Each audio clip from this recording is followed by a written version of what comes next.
Ya, langsung saja kita melanjutkan perbincangan. Menyambung pertanyaan tadi saya, Mas, kira-kira apa yang bisa dilakukan untuk memutus ini sebenarnya sindikat-sindikat seperti ini? Ya, jadi kan mereka itu pasti melakukan operasinya itu menggunakan media. Media apa yang digunakan? Media sosial atau media chatting dan lain-lain. Contohnya Telegram gitu.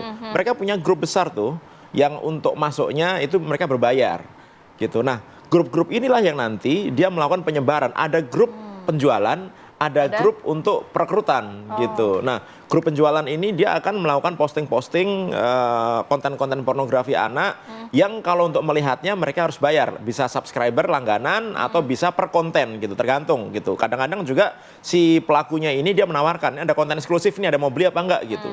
Jadi memang pasarnya banyak sekali dan itu ada jutaan di dunia gitu, ya kan. Nah, contohnya beberapa tahun yang lalu kan ada anak SMK umur 17 tahun, ternyata dia adalah admin dari grup pornografi gitu, ya kan, pornografi anak.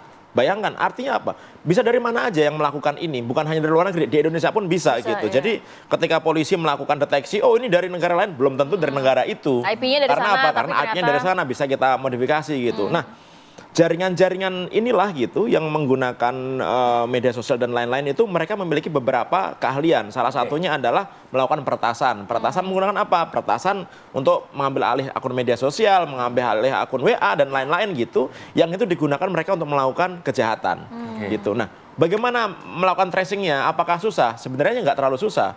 Karena dengan ada sistem namanya social network analysis gitu. Jadi kita misalkan saya tahu Mas Fadil nih akunnya di Twitter mana gitu ya. Nah, saya bisa nih melakukan mapping gitu. Sebenarnya temannya siapa saja sih?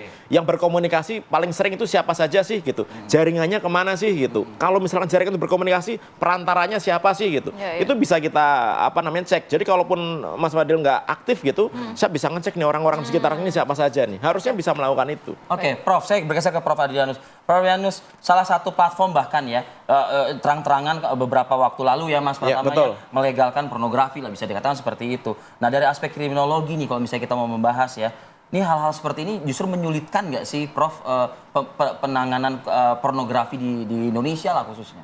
Menyulitkan karena sebetulnya pornografi suatu komoditi, benda publik gitu ya. Tapi kemudian ketika dikonsumsi oleh orang yang belum waktunya dengan cara-cara ilegal atau kalau pornografi sendiri kemudian lalu diproduksi dengan cara-cara ilegal jadi masalah.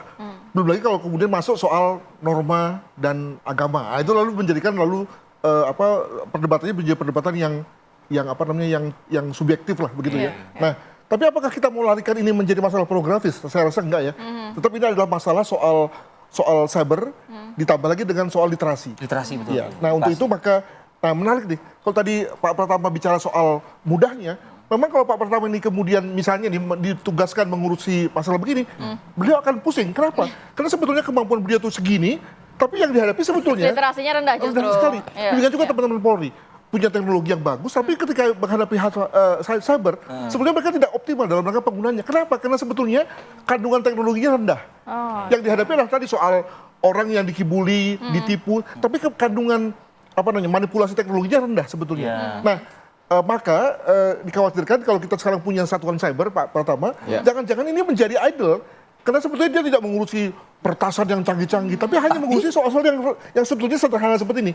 Orang yang penipuan yang sebetulnya secara teknologi rendah penggunanya. Maka sempat jadi perdebatan apakah satuan cyber ketika ada kasus begini ditangani oleh satuan cyber atau satuan pidana umum saja sebetulnya. Karena ini ada konteks penipuan terhadap penggunanya begitu. Oke, ya harapannya sanksinya tegas dan juga literasinya ditingkatkan untuk masyarakat Indonesia ya sehingga tidak ada lagi penipuan-penipuan seperti ini ya. Terima kasih banyak Prof. Kemudian juga Mas Pratama sudah hadir pada pagi hari ini. Sehat selalu. Assalamualaikum.